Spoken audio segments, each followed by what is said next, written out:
Great. So we're back in our study session. We have 3 items on the agenda, and we'll just do them in order, starting with the first, which is our committee assignments and liaison assignments. Mine is still loading, but... Yes, I'm having the same problem. Mine is still loading, but we all received the packet, including what the document that Patrice is handing out right now. This is one half of it, because there is a change. Rick found out that one of the, that we had added 2 continuity commissions last time, and we had not noted that on the version. And those are the yellow highlighted Peninsula Clean Energy and South Bayside Waste Management. Great. Right, Would you like me to go print the other page? what is the other page? The liaisons. Liaisons? Please. Thank you. We're going to continue the discussion for a minute. Okay. And maybe we'll go very quickly. So just looking at committee assignments and not worried about liaisons for right now, the proposed column, the column on the far right, are there any requested changes to this document? No. Rick, Eric?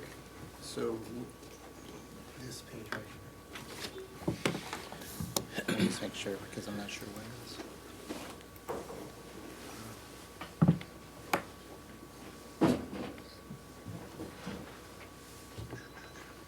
Yeah, I'm good with this. Diane, any proposed changes on this document? No, I'm good, thanks. Well, that didn't take very long. Okay. I would propose that we adopt this. Is that acceptable to everyone then? Second. You want public comment? Yes, is there any public comment on the appointments to the San Mateo Council regional committees? Drew, do you have a comment? Just LPMG, maybe missing a name or something, because I looked on page 2 and it has So- 2 and there's only 1 on page 1. So first, Drew, public comment period is open. I saw 1 hand for public comment. I'll restate it if you don't mind. Yes. So Drew's comment was LPMG was not on this page. It is on the liaison page, I think. You only had 1 name on the 1 page, and then there were 2 names on the other. When you say, I'm not gonna go too far with this, Sorry. Drew, but when you say there was only 1 name, It has. you're saying it was currently the- has 1 assignment? Yeah, there you go. 1 assignment on page 1, but on page 2 it had 2 people, Eric and that was what was posted online. Maybe your version's updated. Okay, so I see, Oh, on this page, So- that they just handed out, right here. what we just adopted doesn't have LPMG on it, so. No. So we're good with Oh, that. we're We're about to trying talk about LPMG, so we'll go to that now. Patrice, we adopted this as is. Okay, great, thank you. Second, the liaison roles, now looking at the document in front of us, again, the proposed assignments are in the far right column. There are some differences from the past years. One of those differences is that my proposal here is for both Rodriguez and Lee to represent us as liaisons to the high school board and the San Mateo Foster City Elementary School Board. Also, LPMG does not have an alternate this year. I would propose to make myself the alternate rather than put anyone else in that position, so I'll just write ALT for me for the LPMG.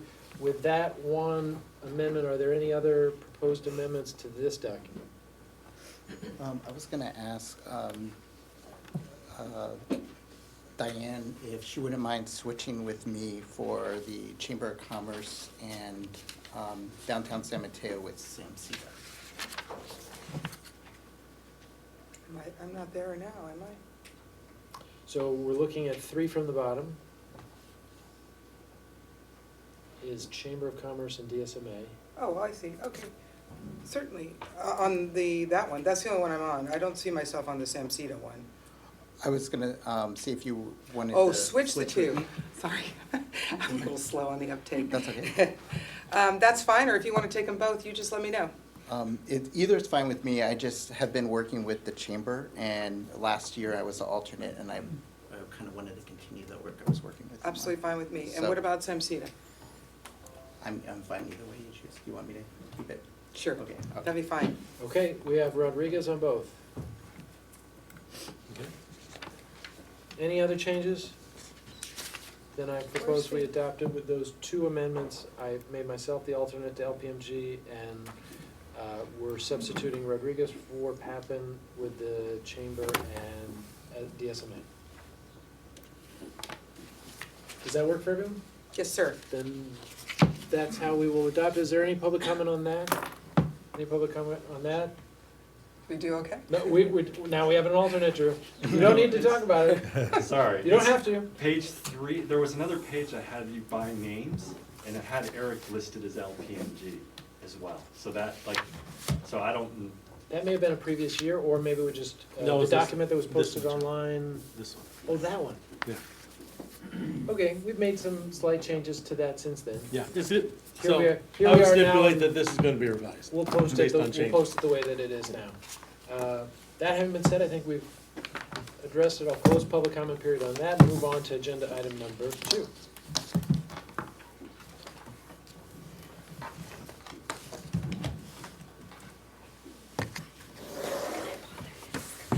And this is our 2020 Climate Action Plan.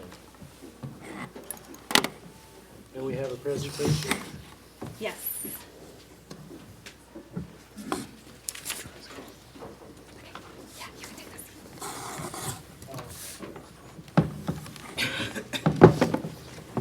All right. Good evening, City Council. My name is Andrea Chow. I'm the Sustainability Analyst in the City Manager's Office. I'm here this evening for a presentation on our Climate Action Plan update. I'm accompanied by Eli Crispy, who is our consultant from PlaceWorks. Our goal today is to review the draft 2020 Climate Action Plan and discuss the next steps with our update. And I want to begin with a brief, what is our Climate Action Plan, and often abbreviated as CAP. And so we have adopted our first Climate Action Plan as a city in 2015, and then since then have been working hard on implementation. But in brief, our Climate Action Plan is our overall strategy to reduce greenhouse gas emissions in our community. It is not the end-all of what we're working on in sustainability. There are other things we do outside of the Climate Action Plan document, but because the Climate Action Plan is specifically focused on greenhouse gas reduction measures, there are other types of sustainability initiatives that don't necessarily drive that type of emission. So if you've seen our document before, we've got an array of Climate Action Plan measures that we'll go over this evening, but it basically sets a target to reduce our emissions, and we've been working on that since 2015. And we've set out to update the plan for a few reasons. One is we really want to build on the success we've had in implementation over the past 5 years. We want to reevaluate the targets that we set back in 2015 because the state regulations have changed, looking at further milestones. And then this is also an opportunity to integrate our Climate Action Plan update with the general plan update. So those are a few reasons we're looking to update our Climate Action Plan. So some background on how we got started. The city issued an RFP in August of 2018, and we selected PlaceWorks as our lead consultant with DNVGL. And PlaceWorks is the same consultant that has been working on the city's general plan update. DNVGL is a consultant that has been working with the County of San Mateo and the RICAPS program. You might have recognized this abbreviation from some of our Climate Action Plan documents or other documents, but this Regional Integrated Climate Action Planning Suite, that's the RICAPS acronym, it's really a regional body that brings together all 20 cities in the county to collaborate on climate action work in our region. And so our climate action plan development process began in October 2018, and I'm going to hand it off to Eli to talk about where we've come since then. Thank you, Andrea. This is the process that we followed for the preparation of the updated 2020 Climate Action Plan. It's quite similar to the process for the 2015 CAP. We'll talk about these components in a little more detail going on. Outreach efforts with city staff, members of the public, and meetings with the Sustainability and Infrastructure Commission were really an ongoing process throughout the entire timeline of the project. So we have not changed the basic structure of the Climate Action Plan, but we have made updates to most of the document. There are updated technical analyses throughout the CAP. There are summaries of new science and best practices that were not available when the 2015 CAP was prepared, so we've integrated those in. We have also updated the CAP to reflect some of the progress that's been made at the city, the regional, and the statewide level since the 2015 CAP was adopted. A lot of the progress to reduce greenhouse gas emissions, that's now accounted for in this updated plan. So as I mentioned, the public engagement really has been a critical and ongoing process of preparing the 2020 CAP. We've had 5 meetings so far with the Sustainability and Infrastructure Commission. And then back in June of 2019, we had a public meeting at the main library. It was very successful, about 50 attendees who are all providing some very valuable feedback on the greenhouse gas reduction strategies that are in this climate action plan. And there have also been ongoing and extensive conversations with city staff from multiple departments to make sure that staff feedback is incorporated into this document. These are just some of the topics that we've gone over with members of the Sustainability and Infrastructure Commission. We have covered all of the new and updated technical analyses that are in the climate action plan with them. We've discussed all the new and the updated policy language, and we've gone through the draft CAP document. So the 2020 CAP really does reflect all of the feedback and all of the messaging that we've heard from them. So I want to take a little time to walk through some of the updates that are in the 2020 CAP with you, beginning with the greenhouse gas inventory. And this is the assessment of San Mateo's community-wide greenhouse gas emissions. We have updated the city's existing greenhouse gas inventories to reflect current best practices and the best available data. So what you see here is the results of the updated greenhouse gas inventory for the calendar year 2005. As you notice, on-road transportation emissions, which are emissions from cars, trucks, other vehicles on local roads and on highways that are attributed to San Mateo, those are the biggest, that's the biggest section of the community's greenhouse gas emissions, about 43% in 2005. The other main sources are electricity and natural gas use in homes and businesses and other aspects of the built environment. And then collectively those make up about 85% of San Mateo's 2005 greenhouse gas emissions. The other 15% come from several other different sources. We've also prepared a new inventory for the calendar year 2017, showing how those emissions have changed over time. So what you see here is a comparison of 2005 and 2017 greenhouse gas emissions. And as you can see, those emissions have fallen in almost every sector. And in total, San Mateo's 2017 greenhouse gas emissions were about 18% below the 2005 levels. And there's also reasons why this is the case. In some instances, people are simply doing less of the activity that creates greenhouse gas emissions. So for example, people are using about 25% less water in San Mateo in 2017 than they did in 2005, and as a result, there's less emissions associated with water use. But at the same time, some of those activities are also getting cleaner, and that's also helping to drive this reduction. So what I'm showing here is an example. The graph on the left-hand side illustrates the vehicle miles that are driven by community members. And as you can see, it has steadily increased since 2005. But the graph on the right-hand side indicates the greenhouse gas emissions from that travel. And as you can see, those emissions have actually gone down a bit since 2005. They kind of peaked in 2010 and have declined since then. And that's because the average vehicle that was on the road in 2017 is a lot more fuel efficient than the average vehicle was in 2005. The green line that's on the right-hand graph indicates the approximate greenhouse gas emissions per mile traveled.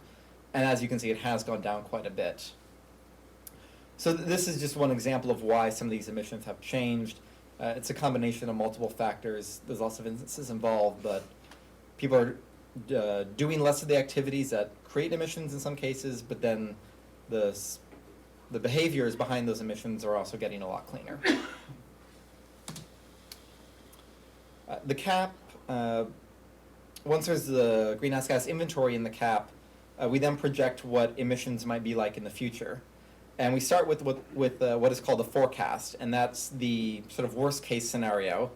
It projects how emissions would change in the city if population grows and there's no action taken at any level to reduce greenhouse gas emissions.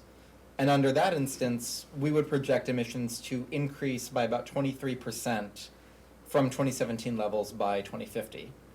Of course, we know that there already is quite a bit of action that's been taken to reduce greenhouse gas emissions, and in fact, more activities are being planned. So when we factor in those existing and planned activities, not only at the local level, but also at the regional and state level, we show an expected continued decrease in emissions. And in fact, it's projected that emissions with these existing and planned activities factored in will decline 14% by 2050 relative to 2017 levels, and that is in spite of continued projections for residential growth and job growth. So the Climate Action Plan does set greenhouse gas reduction targets for San Mateo. These are the level of reduction that the city should achieve to be consistent with state recommendations and to ensure that the cap continues to act as what's called a qualified greenhouse gas reduction strategy. And that provides CEQA benefits for new development projects that are consistent with the policies that are in the cap.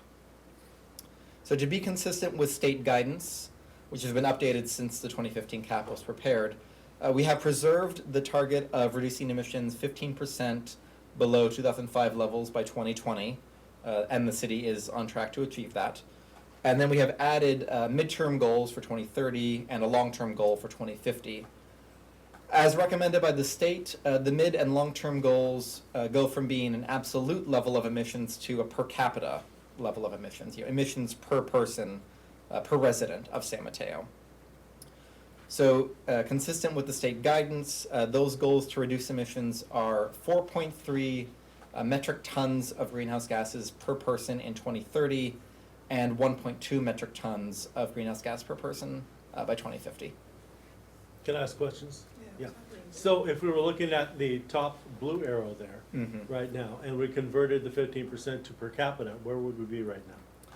I don't know offhand where that is. We can certainly get it for you, and it might be in the CAP document. I can tell you in 2017, when emissions were 18% below 2005 levels, the per capita level was about 5.2. Okay, that helps, thanks. I just have one more question. So it's 4.3 and then an additional 1.2 by 2050? Well, so the emission level is 4.3 tons per person in 2030, and then dropping down to 1.2. Oh, okay. Got it. Reduction of 3.1 per Okay, capita. gotcha. Yes. It seems like an awful lot that one individual generates more than a metric ton of CO2 every year.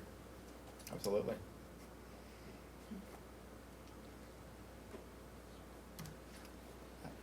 So to meet these targets, the 2020 cap has a pretty extensive set of greenhouse gas reduction policies. As you indicate, it is a big challenge, and we want to make sure we have a very comprehensive set of strategies to get at this. We start by looking at the policies that are in the 2015 cap and how those could be revised or updated to meet San Mateo's current needs. So there were some policies that were either no longer relevant to the community, or the actions that they've directed have been completed, and there's no need to keep those policies in the plan. but the majority of them have been revised and updated. And then we have also prepared a few new policies to fill in the gaps that aren't covered by those existing revised ones. And these help also get at some of the changes in technology, new best practices, other things that have emerged really since the 2015 CAP was prepared. The new and revised policies reflect a lot of information and feedback from several different sources. In addition to taking those policies that were in the 2015 CAP, we've also, as we said, incorporated feedback and direction from the June public workshop, ongoing conversations with city staff, and the conversations we've had with the Sustainability and Infrastructure Commission. We have also pulled in policies that reflect the regional actions that are being taken under the countywide RICAPS program that Andrea mentioned earlier. And we've also addressed, again, those emerging and best practices. We really wanted to make sure that the 2020 CAP keeps San Mateo really on the forefront of climate action planning. The city is able to maintain its status as a leader in this topic. The greenhouse gas reduction measures fall into 9 different categories. Most of them are similar to the categories that are in the 2015 CAP, although there has been some renaming. And then we have added a new category, which is building electrification. And that's in response to new greenhouse gas emission opportunities that have emerged in the past few years. They weren't really feasible and weren't really being looked at back in 2015. We take these greenhouse gas reduction measures and we go through a process that's called quantification. And this is assessing each measure to see what the greenhouse gas reduction potential of it is, given what we can feasibly expect from the city and the community members. So, for example, the measure that talks about increasing electric cars in the community is not assuming that everybody in San Mateo will suddenly start driving an electric vehicle. We really try to dial these in to make sure that they're reasonable and appropriate for the community. So what you see here are the results of that process by measure category. So the level of emissions that would be reduced by each category. In the short term, the transportation measures really have the biggest effect. But then in the medium and the long term, transportation continues to be a big opportunity for greenhouse gas emission reduction. But we also start to see opportunities for sizable decreases from building energy use as well, as new buildings are constructed, as existing ones are retrofitted. Waste also starts to become a sizable opportunity for emission reductions, but we did really want to make sure we addressed emission reductions in all potential sectors. Just to give a few examples of what these measures look like in the Climate Action Plan, this is just a few of them. Under each measure, there is a set of what are called recommended actions, which are specific steps that the city can take to implement the measure. And these may be new policies or regulations, new programs, educational and outreach opportunities, many other types of activities. Sorry.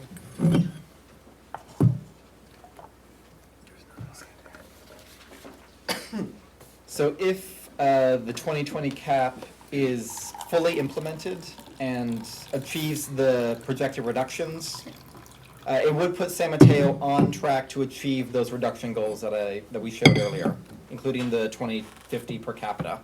So with the CAP, the city would be significantly below its 2020 and 2030 reduction goals and would meet the 2050 goal.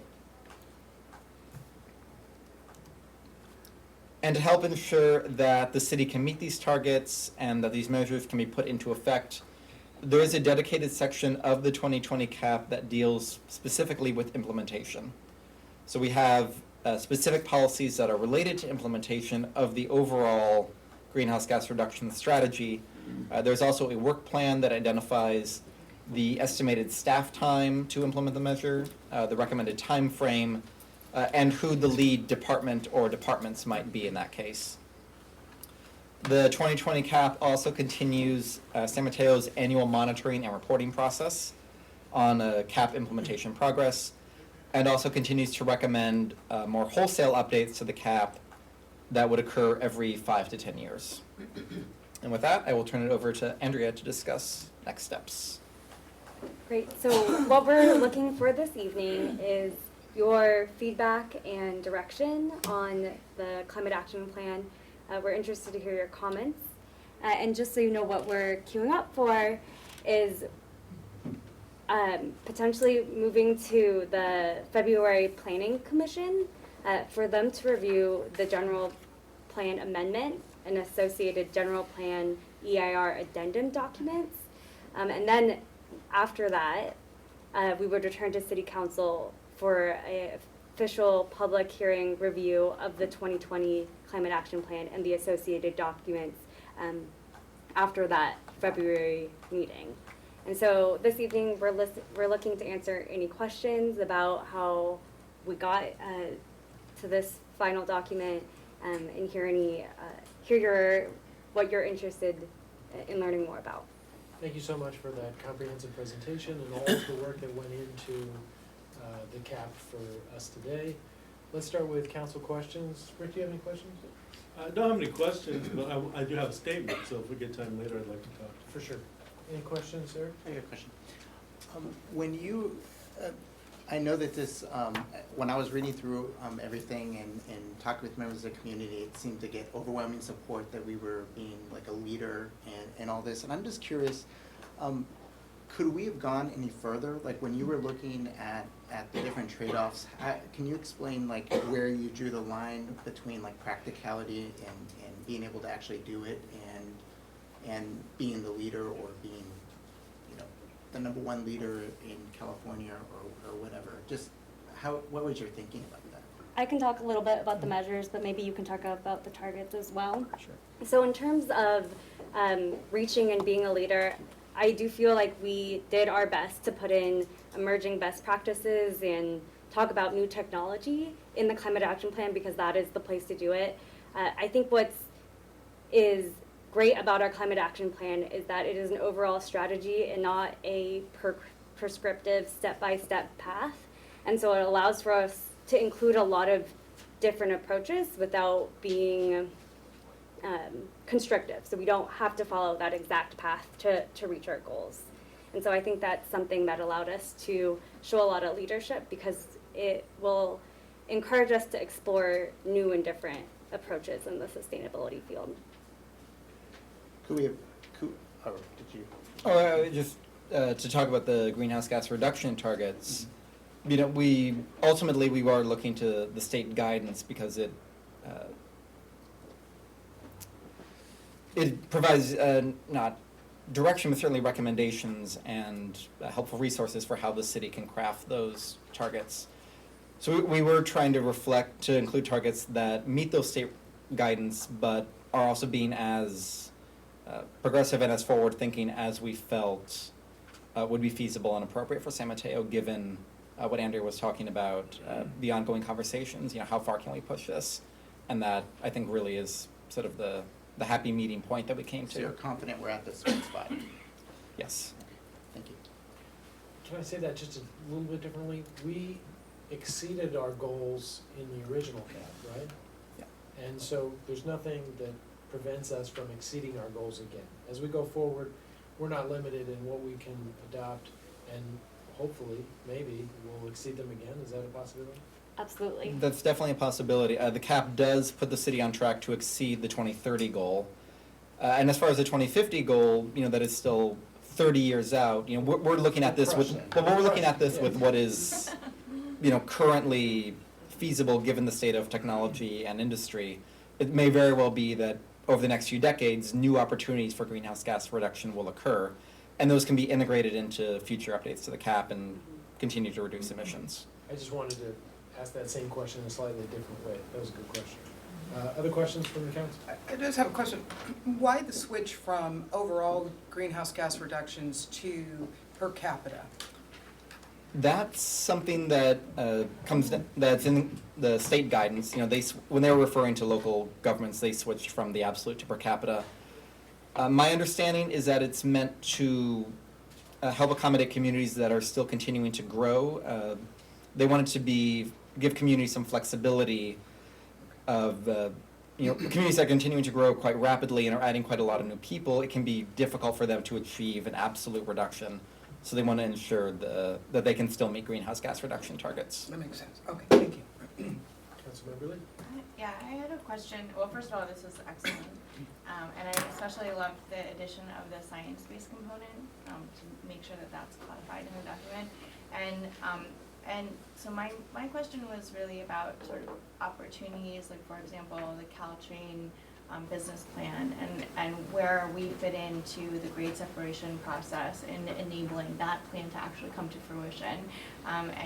And looking at how the vast majority of our emissions are from road transportation. So where do those type of sort of medium, short-term, maybe hopefully not long-term goals fit into this in terms of infrastructure investment opportunities for grade separation, for example? Hopefully I'm answering your question. Our climate action plan refers to a lot of different partners that we will work with throughout implementation. This is our city's plan, but we know we will have to work with other local agencies to achieve these goals. So looking at the Caltrain business plan was part of this process and is part of our sustainable transportation section. So you feel like that's captured? Yes. Okay, Yeah. great, thank you. Now it's time for public comment. Can I get a show of hands? Who wants to comment on this item? A couple of One people? speaker slip. Okay.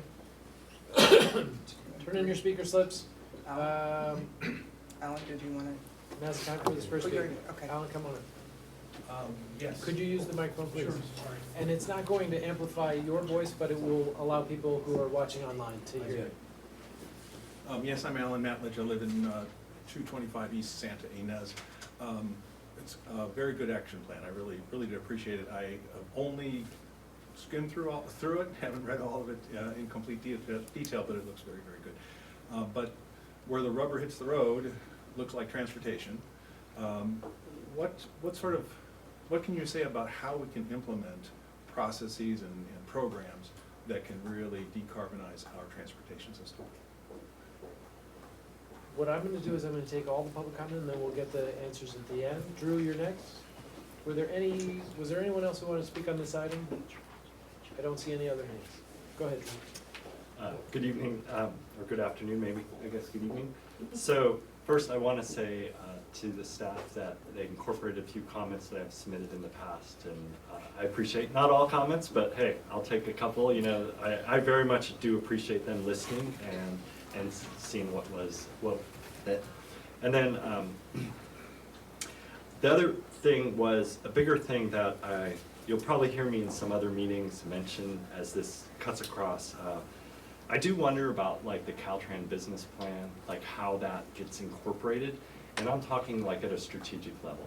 If you include the business plans from Hayward Park South, it's 4 tracking, and that has a huge impact. And if you look at the business plan Hayward Park Station North and grade stepping through the rest of San Mateo, that has a huge impact. And you're talking about $1 billion impact to the city, so to speak, by the time this gets done, 2040, 2050.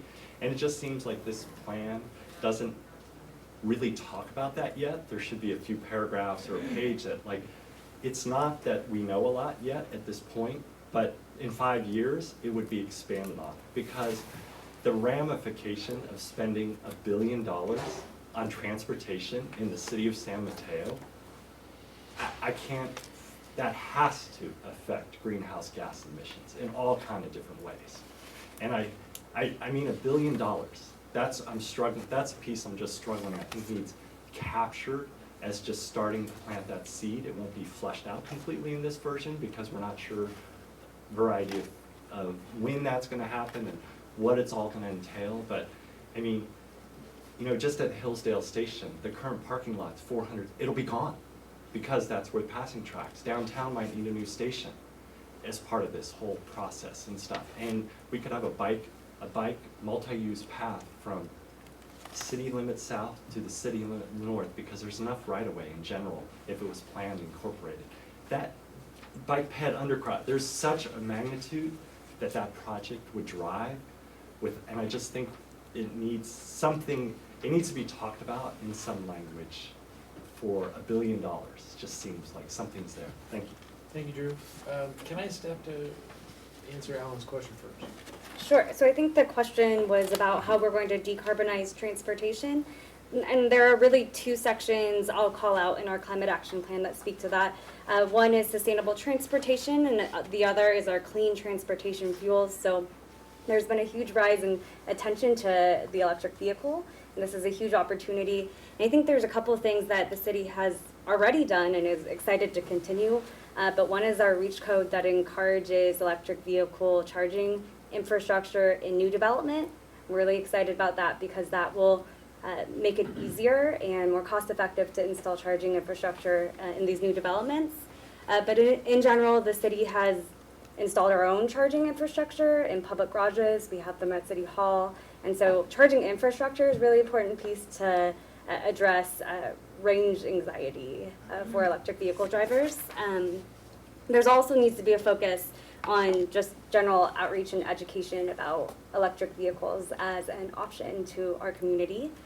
And then our sustainable transportation section, I think, gets at decarbonizing transportation and talking about other modes. And so that's bicycles, pedestrian opportunities to switch trips from the single occupancy vehicle.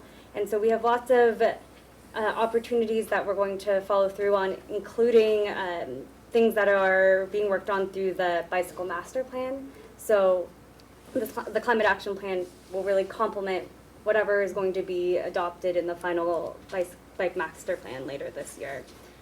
But it continues to encourage events that raise awareness about bike safety and bike to school commutes. There's also a focus on both public transit service and commuter programs. And so I think there's a lot more we can do to make sure that we have regional partners and other employers that are thinking about their employee commutes and other options besides the single occupancy vehicles. And the public transit service goes back to what Councilmember Lee mentioned about the Caltrain business plan and working with other agencies to support public transit service in San Mateo. Thank you for that. It also seems like we're leveraging the past successes. So we had PCE, which was by far the biggest impact from the last 10 years. Moving PCE forward so that when we electrify Caltrain, all of that electricity ends up being renewable. That's a big way to leverage that. But ultimately, it will take a lot of people making different choices about behavior. I was in my lunchroom today and I was watching everybody on their apps logging their calories since everybody's trying to lose 10 pounds in January.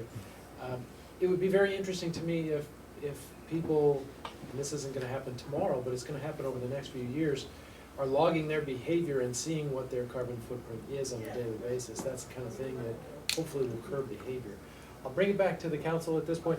Your points, Drew, were well taken, and I don't think that this report spells out exactly how we're going to get there, but it sets our targets, so there will be opportunities to add things that you're talking about.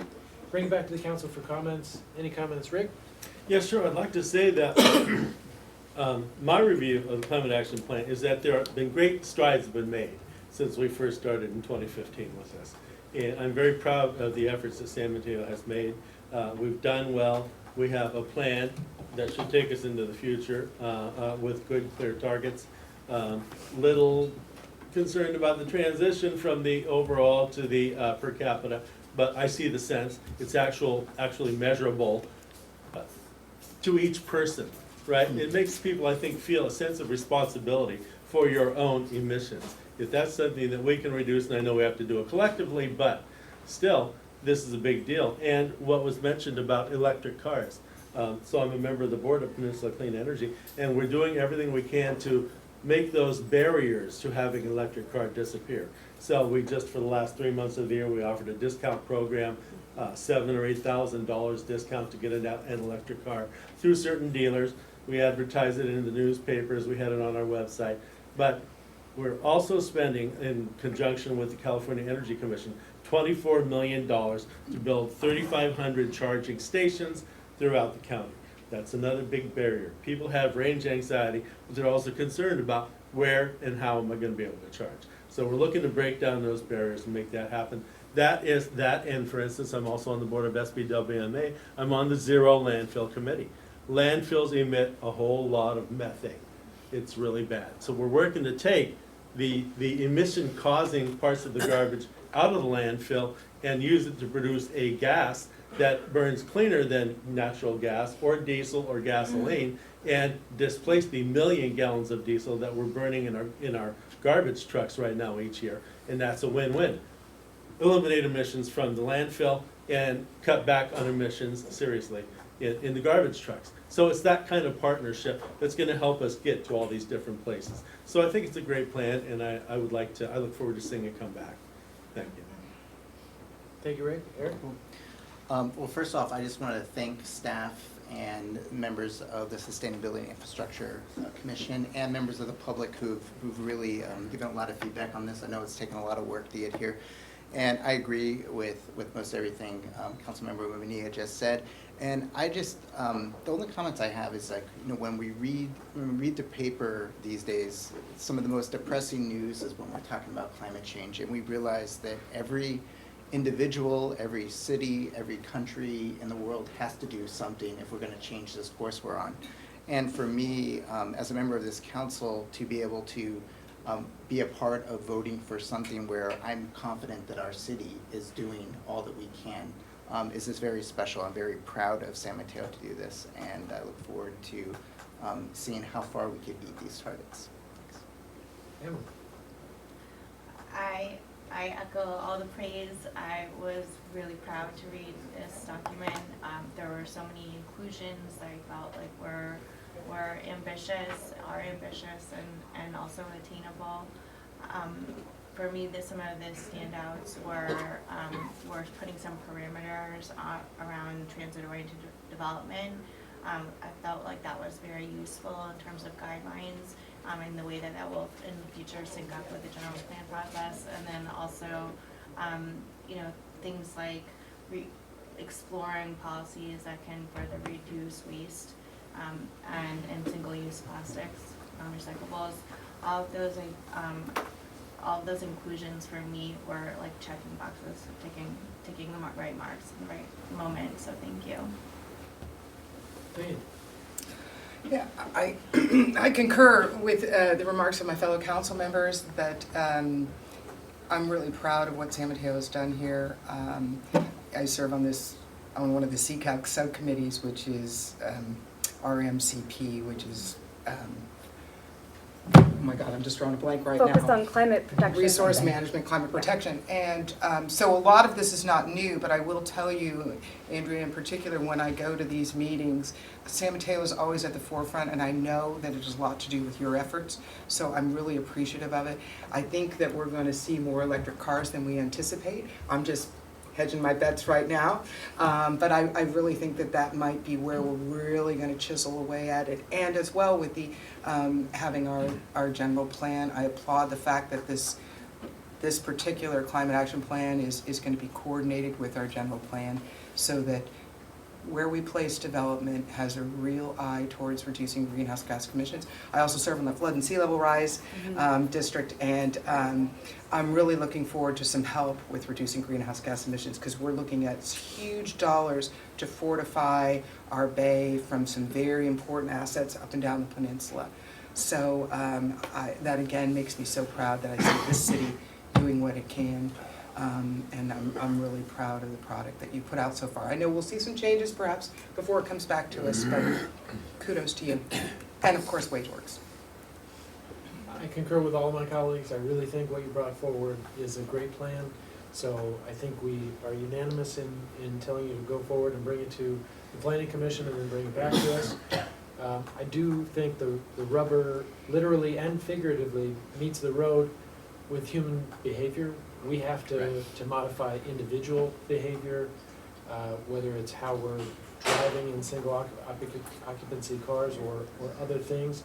And if there was a way to create a feedback loop, to take advantage of the advances in behavioral psychology and things that we know work, to show people how many metric tons of carbon they're generating every single year, it will affect behavior. And so that's one of the things that I'd like to see us work on going forward. So maybe that'll sneak its way into the report. So you have everything you need from us, is that correct? Yes.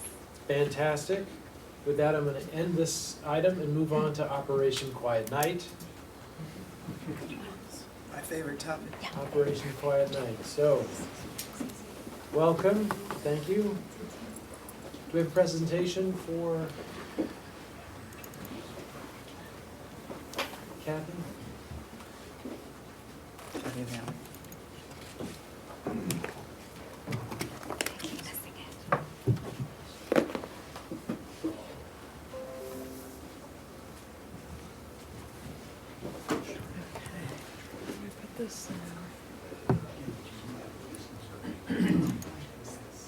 There we go. Oops.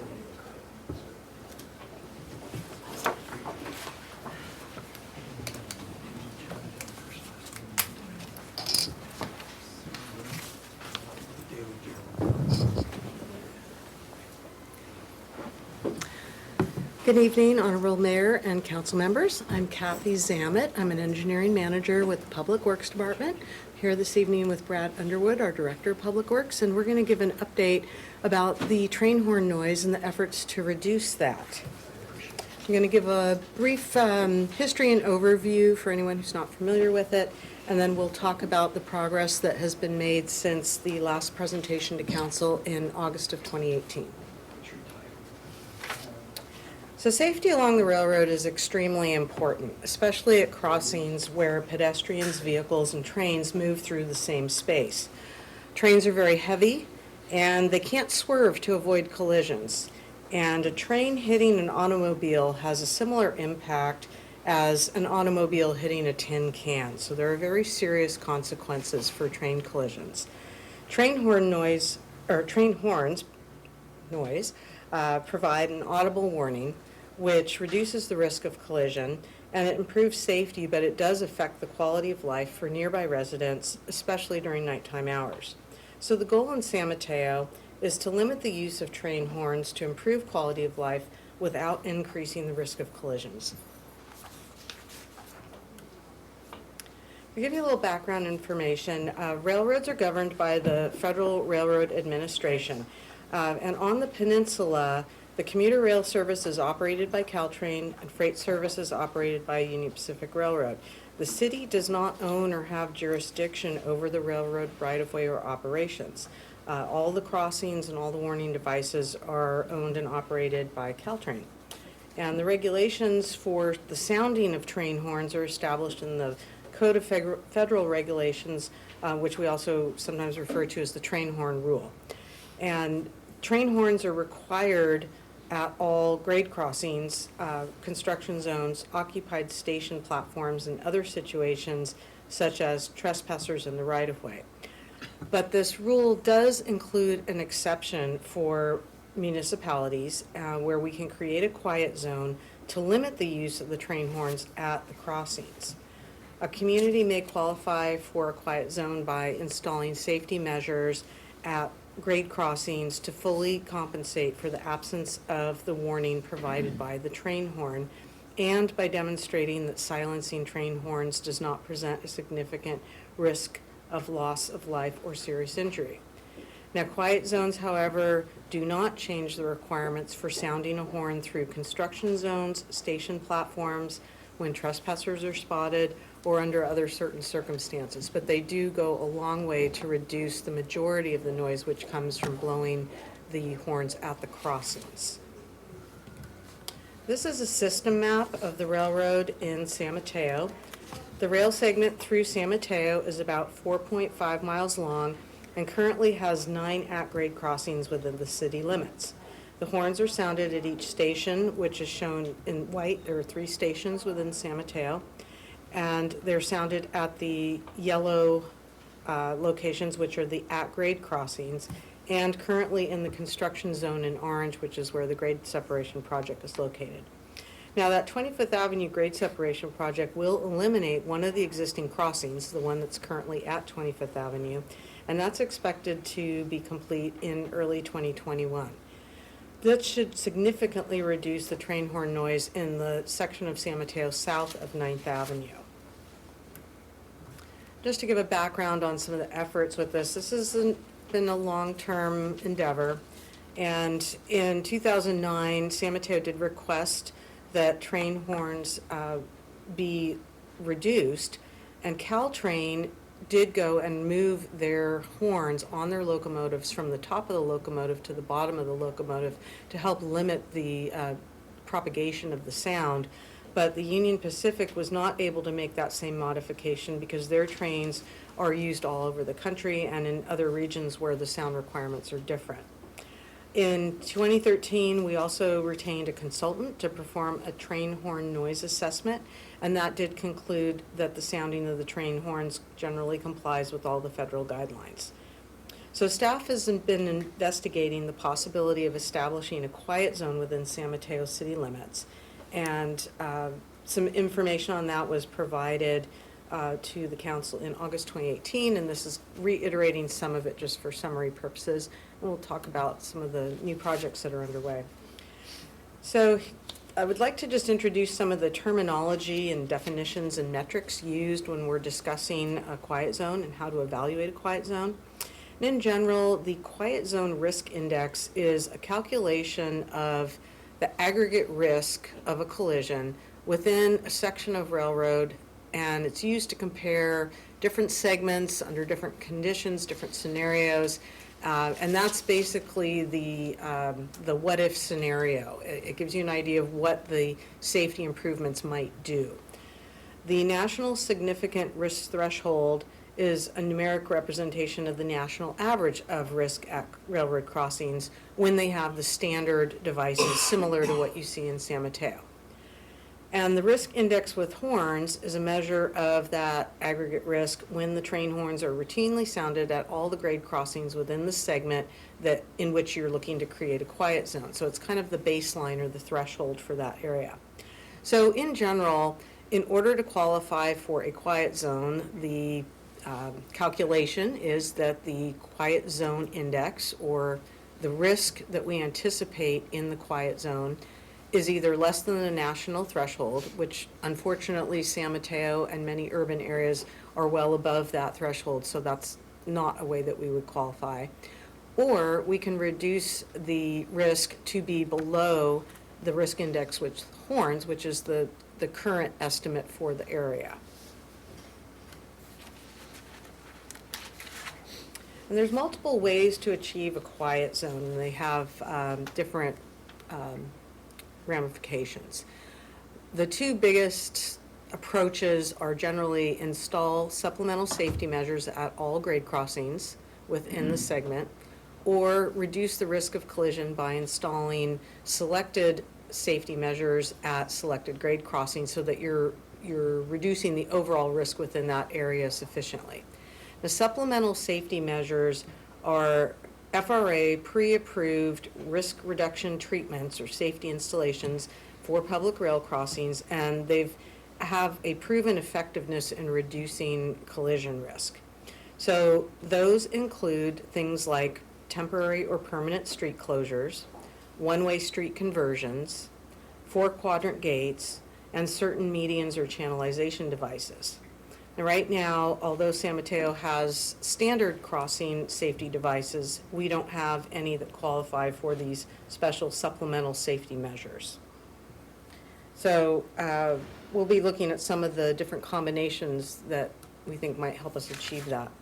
But I would like to share the really good news is that we now have a project to do grade crossing improvements at 4th and 5th Avenue. That will include installation of 4-quadrant gates. This work was recommended by the California Public Utilities Commission to receive funding under the Railroad Highway Grade Crossing Program, also known as Section 130. So the wonderful thing about this project is that it will be fully paid under that program. So while the city will need to put out some money to do some of the improvements, we will get reimbursed for that. The average estimated cost is $3.6 million per crossing, so this is a huge win for the city to get basically $7 million worth of work. And the 4-quadrant gates qualify as supplemental safety measures, so they will get us a big step closer to a quiet zone. Now, this table has a lot of information on it, so I'm going to try to explain what we're looking at here. This is as we're running what-if scenarios, and we're looking at all the different things that we might be able to do at different crossings and the different combinations of actions and improvements, and what we estimate might be the benefit or the reduction of the risk, and whether or not it would get us over that threshold to achieve a quiet zone. So again, we're comparing against the current risk index with horns. And right now, if we looked at all the grade crossings in San Mateo, and we looked at the existing condition, and we tried to say, what would the quiet zone be, a risk index be, it's going to be 67% over the current threshold. So we're quite a ways away with our current situation. But when we do these Section 130 improvements for quad gates, 4th and 5th Avenue, we're now going to be greatly reduced. We're only going to be about 13% over the current threshold. So that's a very big improvement. We're also looking at, as you can see, some of these different combinations of things, and then estimating using this calculator that the FRA provides to estimate how much of a benefit. So you can see some of these different combinations. Some get us just below the threshold, some get us well below the threshold. And the required level of risk reduction to qualify for a quiet zone is determined by the FRA, and it's calculated based on traffic volumes, collision history, other data about the physical features at the crossing. FRA maintains a database with that current information, but as the data changes, the calculated risk index with horns may change, which means that that target is a moving target. So that threshold does change if there are additional collisions at a crossing. They may change for the better if some improvements are made. It also depends on the traffic volumes and how those change from time, year to year. So currently,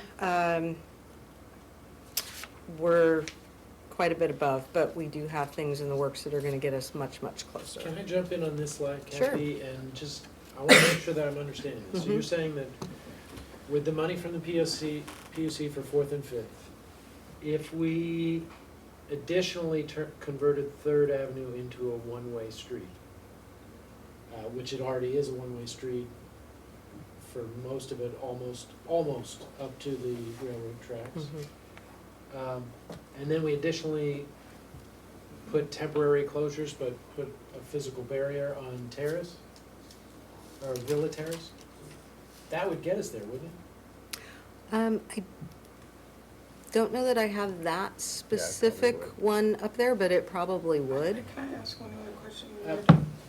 In 1 second, so closing Villa Terrace, just putting a physical barrier there temporarily, the money that we're getting from PUC for 4th and 5th, and then we convert, I don't know what it costs to convert 3rd to a one-way, but in my mind, this was costing $30 million, and now it sounds like less than $3 million. Yeah.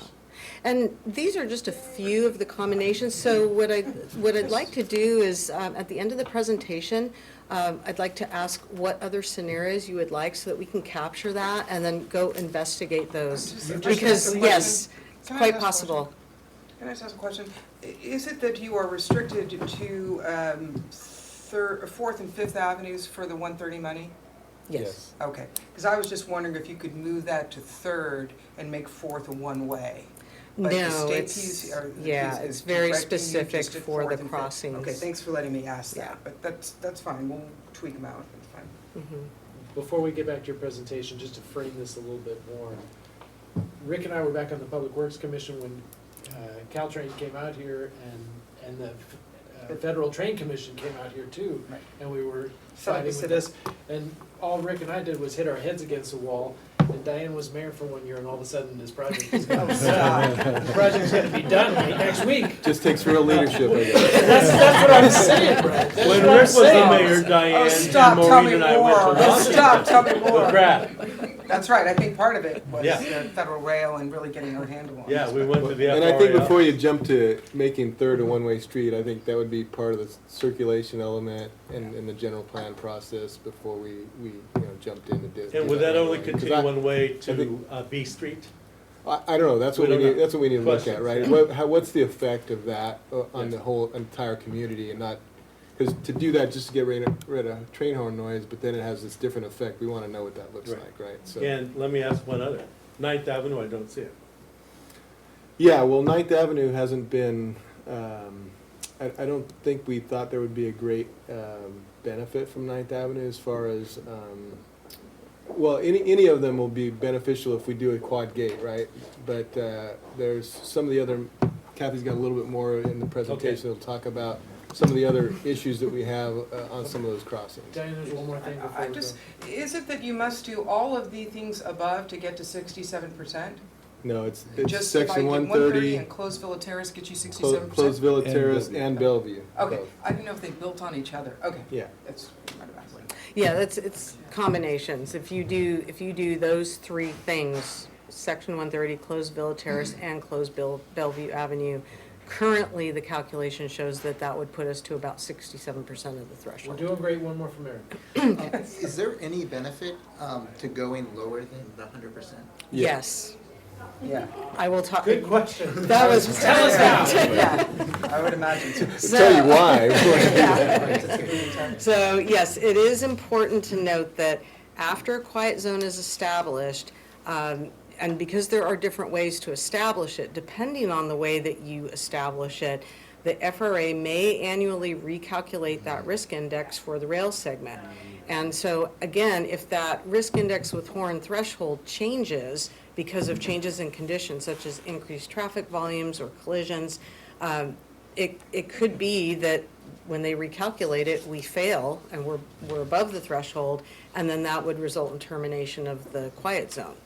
So currently, the most effective way to avoid having that recalculation and that potential rescission of a quiet zone is to install supplemental safety measures at all grade crossings. If you establish your quiet zone that way, my understanding is that then you are not subject to the annual reassessment of the calculation, and so your quiet zone is pretty solid. But that approach is the more expensive way to go, and it also includes things that would have more significant impact on traffic flow or driveway access. But because of that, when using a combination of measures to try to reduce the risk enough, it is recommended that we do more than the minimum improvements so that we provide a buffer in that calculation and minimize our chances of losing that quiet zone. So as we go forward with that, so as we're anticipating the benefits of the risk index from different scenarios and different particular measures that we think we can put in place, we're investigating the feasibility both economically and physically at these different locations and trying to identify combinations which we feel gives us good value so that we can spend the least amount of money and get the most reduction in the risk index. And there's probably thousands of combinations, but we're kind of look at the ones that make the most sense. I think you remember Jeff, who gave the presentation last time. He did a lot of work to kind of narrow down some areas, which ones we thought were more feasible for closures, which one we thought might be more feasible for medians, et cetera. So we're trying to focus in on those. We've also selected a consultant to perform a traffic study who is going to analyze the potential closure of Villas Terrace and or the Bellevue Avenue crossing so that they can inform us about the circulation impacts. And the good thing is, of course, if you close an at-grade crossing, there's no need to sound the train horn, and that's not revocable. Qualifying median islands are another way. And we're looking at those at the Bellevue crossing. Qualifying means they meet the requirements, the characteristics for constituting a supplemental safety measure. And we're looking at those at Bellevue because that could be an option as opposed to a full closure. So Caltrain is also doing some safety improvements on their own. They're going to be installing some additional medians at First Avenue, Second Avenue, and Third Avenue crossings near the crossing. And these proposed medians won't qualify as supplemental safety measures because they don't meet all the characteristics required, and because there are intersections with commercial driveways and roadways with too close to the crossing to make those medians effective. However, all safety improvements do benefit the community by reducing risk of collision.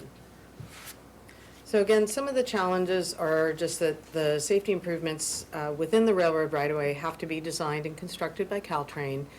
The rail crossings that involve railroad equipment, like 4 quad gates, are more costly, and there's minimal opportunity for grant funding. So again, very pleased that we were able to get the PUC to nominate us for that funding.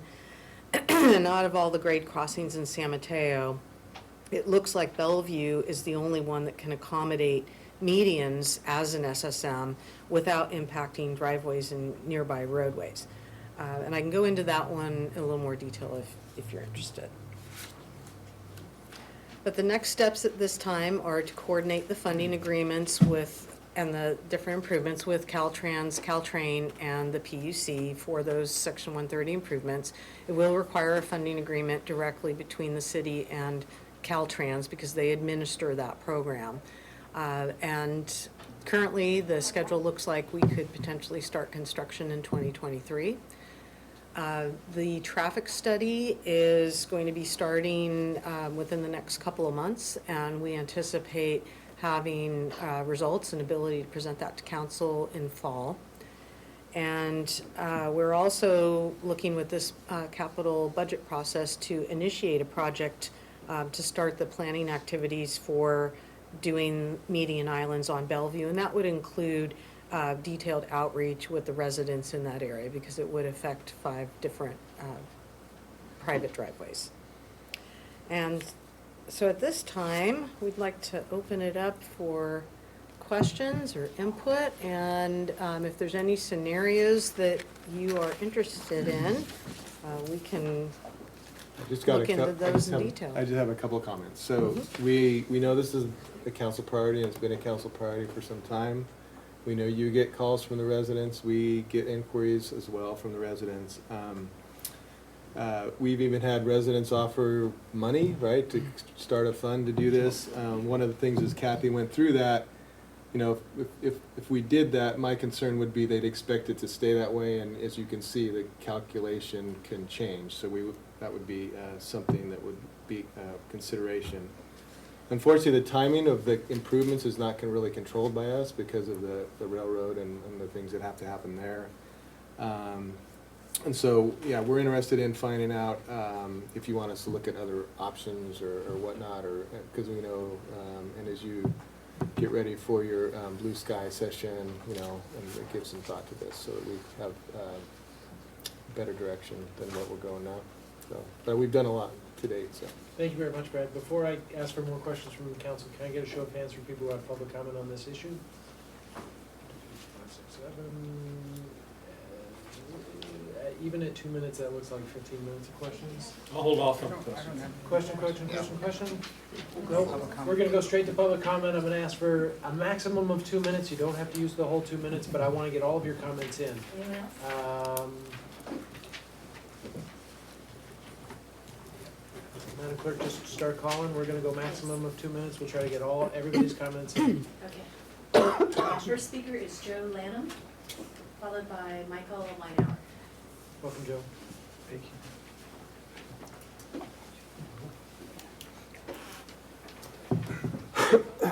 My name is Joe Lanham, a resident of San Mateo, and I have a vested interest in this hearing. My son lives on Delaware with his wife and his son, my grandson, and they're having another one pretty soon. And that's my son Todd over there at the end. And I also have property on Palm, which is near the track. So I've been well aware of the track noise for many years. But the one thing that I wanted just to share with the council, and thank you for allowing us to speak tonight, is that I hear more of the word of assessment risk. And I've gotten emails from some of you, and I keep hearing that word. And the one thing I haven't really heard from the council and other public figures is noise pollution is only second to air pollution. There's no collision risk assessment that makes that list. But when you have low blood pressure, when you have high blood pressure, high heart rates, cardiovascular disease, headaches, tiredness, memory issues, you have children being affected with comprehension issues, stress, anger, exhaustion, and losing sleep, those are real dangers to our citizens. And we can't wait 3, 4, 5, 6, 7 years. And a lot of the readings I've seen in the council over the years, this started back in 2008. And we have this electric train coming through. And the numbers I'm hearing, it's gonna be 80, 90 trains each way every day. 170, 180 trains going through our neighborhood, shaking our houses, affecting our health. We have a health crisis. So I would like to see the council and the city get away from the risk assessment, and let's address the health crisis that we're gonna have, or we're already having. So I thank you for your time. Thank you, Joe, for your comment. Michael Weinauer is next, followed by Carol Afanasi. Thank you. Michael, Good evening, welcome. everyone. Happy New Year. Happy New Year. I'll try to make this quick here. Joe did a great job of, this is an issue that transcends socioeconomic status, political status, everything. It pervades and affects tens of thousands of San Mateo residents hundreds of times a day. There's barely any issue that's more literally significant to this in disrupting people's daily lives, their ability to sleep. We share the universal sense that we're all exhausted, we're overworked, we're overstressed, we're overextended, and the solution to that is a good night's sleep. You can't get it because a UP train comes blowing through your living room at 3 a.m. with a 105 jet engine level decibel horn every single night. And you're looking at doubling that, the number of people on the tracks that you're with transit-oriented development, and the number of trains, doubling or trebling that number with the expansion of Caltrain. Joe did a great job of talking about the well-documented, understood deleterious effects of sleep deprivation. Train noise is particularly insidious because of its volume, but also because of its lack of consistency, and that's by design. Train noise is designed to alert drivers and cut through the haze. Your brain will filter out nearly anything, but it's designed to cut through that. And that's fabulous if your car is stuck on the tracks. It's awful if you're sitting in bed and you spend the next 2 hours tossing and turning and you can't perform at work, as a parent, whatever, because of that. I'm sure you've all noticed the all too frequent engineer that takes creative license with the horn and just hangs off of it from Belmont to up to Burlingame, and that's a real treat. So fortunately, you now have the opportunity to dramatically improve the quality of life for the majority of San Mateans. Grade separations, realistically, those aren't going to happen. They're 300 million apiece, and so you're talking about billions, as was mentioned before. So I ask that you make this a high priority and seize upon it. You can do this within acceptable risk parameters and cost limitations. Silence the incessant Caltrain and REM-ruining horns of Union Pacific. Give the citizens one of the best gifts imaginable, a blissful night of quiet, interrupted sleep. They will think of you finally come election time, and they might not be too tired to vote. Thank you, Michael. Next. Carol? Followed by Carol. Hi, this is, I'm Carol. I live on Tilton Avenue, and this is the first time I've come to an event like this, and it's because of many of the things that folks have said. I moved to San Mateo about 4 years ago, and I have not had a full night's sleep since I moved to San Mateo. So with all due respect, when the mayor said, like, let's move, third to one way, and the comment was, well, we shouldn't just, change street traffic. just to handle noise, like my brain almost exploded because of not getting a decent night's sleep. 2 to 3 o'clock in the morning, every single night, I wake up, and it's because of the trains. So I really want to ask folks to, and you know, it is that issue. We've got a lot of kids. It's high density in North Central. Like, there are so many children that live near the tracks. Like, I can afford to handle it. They can't. So I'm begging you, like, please do what you can. And the issue about the hanging on the horn, if you just look at that map, and if they have to, right, make noise at every single grade crossing, there is a reason they're sitting on the horn from, right, Villa all the way through downtown. So it's not as if it's one burst and you can go back to sleep. It is a long and extended and loud, right, process that's very, very, very hard to tune out. So please, whatever you can do, there's a lot of people in town and they really could use a good night's sleep. So thank you. Thank you very much. Thank you. Drew, Hi. followed by Andrew Lester. Good evening. Just wow, thanks for the progress. I was actually quite surprised and stuff, considering I was here a year and a half ago. And then I'd just like to see a little bit, Ninth wasn't talked about. And then my quick thing was just, when we say closing, is it closed for just vehicle traffic or it's closed for bike, ped, stuff? Because I think of those two crossings in the high school there. So vehicles are closed, but if bikes and all those high schoolers go through, I'm assuming they still need to blow the horn because, anyway, thank you. Thanks, Drew. Good comments. Last comment? Andrew Lester. Yeah, hi everybody. This is the first time that I've ever come to any meetings like this, and the reason is because of what everybody's already said. I'm really encouraged by what we just saw up here today. I didn't realize the extent of the progress that's already been made. Yeah, it's like you try to sleep at night and the train comes through. Not only does it come through in sound at night, but it's the freight trains that run at night starting at 7:30 p.m. and the horns are actually considerably louder because they're mounted on top of the train.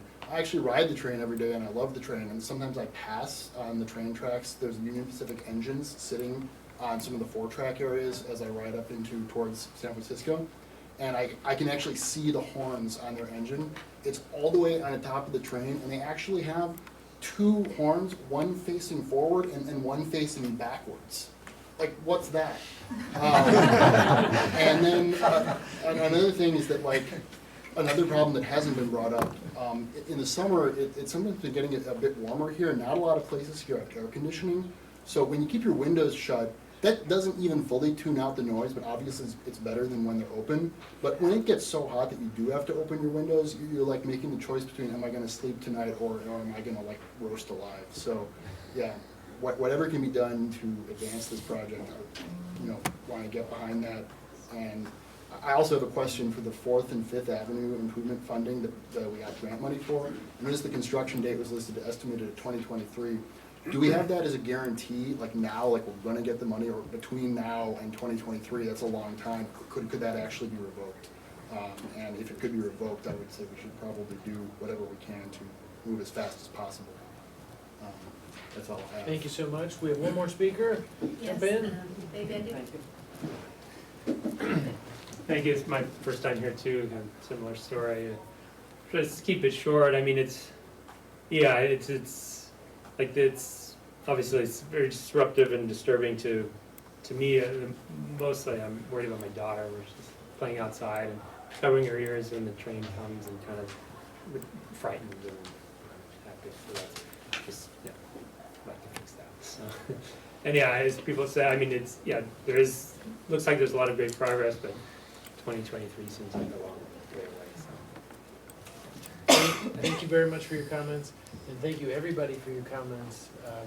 The consistent message from this council to staff has been, how cheaply can we do this, how quickly can we do this, how fast can we get this done? Final comments from the city council? Rick? Yeah, I just want to say, last Joe mentioned, I think we first heard about this while we were on the Public Works Commission in like 2010. And have been taking steps, so we've gone through a lot of steps. Our congresswoman invited the Federal Railroad Administration out here to address us in a public meeting, and they said, sorry, it's the law, can't help you. Pretty much, I don't know why they even bothered, they could have put that in the letter. That seems to be their position, but we're breaking it down.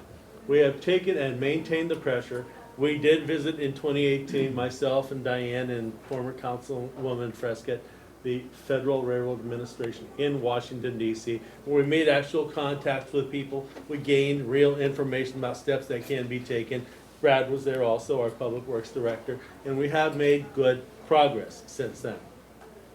I apologize that it takes so long. This is government, and as such, everybody and everything has to be taken in consideration, and everything, it just, the wheels turn slowly, and that's the way it is. If I could turn it up, I would. I live a half a block from the tracks, and I'm one of the lucky ones who it just doesn't bother.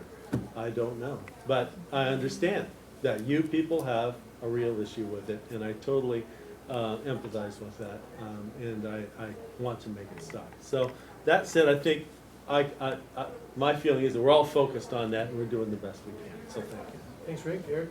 Yeah, real quickly, I want to see this happen. I want to see this quiet zone happen, and I think that I'm really looking forward to getting to the point where we can have some options on, and not necessarily what I mean, you asked what combinations would we like to see. I would just like to see, you know, what are the 5 best options we have, what do they cost, and how do we get it done. I live quite a ways from the tracks, but in the summer I have to make that choice too, as one of the speakers commented on, where you have to keep the windows closed, because we'll still, during the middle of the night, it just echoes in a mile from the tracks. It affects all of San Mateo, and this is something that we need to take care of.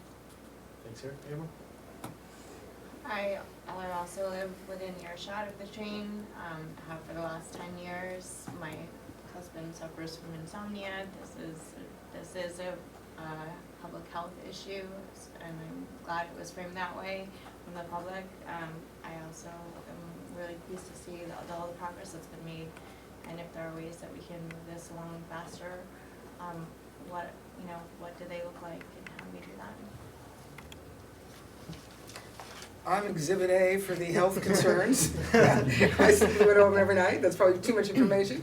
But nonetheless, you know how I feel. I'm delighted that we got some money in the door to do it. There's no dearth of good ideas in civic office, but we always ask how we're going to pay for it. So my kudos goes to getting some money in the door to make this happen. And I concur with everybody, sooner rather than later. It's been an epic journey, and I'm looking forward to a good night's sleep. Project Quiet Night. My challenge to you is just do this as quickly as possible. Bring us a plan that gets it done below the threshold, and if we need to continue to do further things in order to stay below the threshold, we'll do that, but get us below the threshold as soon as possible so that Diane can cut that ribbon. And have some beauty sleep before I do it. Yeah, I think the key for us is making sure we get something aligned so that when those 2 crossings, 4th and 5th, are completed, we can have the quiet zone in place. So whatever other measures we'll do, that's what we're looking at. That's why we're studying those 2 possible closures. We'll shut down Villa Terrace and Hilltop like that. We'll just bring out cement blocks. Cement blocks you can't get by. If you can do 4th and 5th, because that'll get us below the threshold. With that, we're done with our special meeting. Our regular meeting will start in just about 4 minutes. Thank you, everybody, for your comments, and thank you for coming out tonight. Sean, and then I saw you had him, and I said, oh, thank you so much. Good job, Kevin.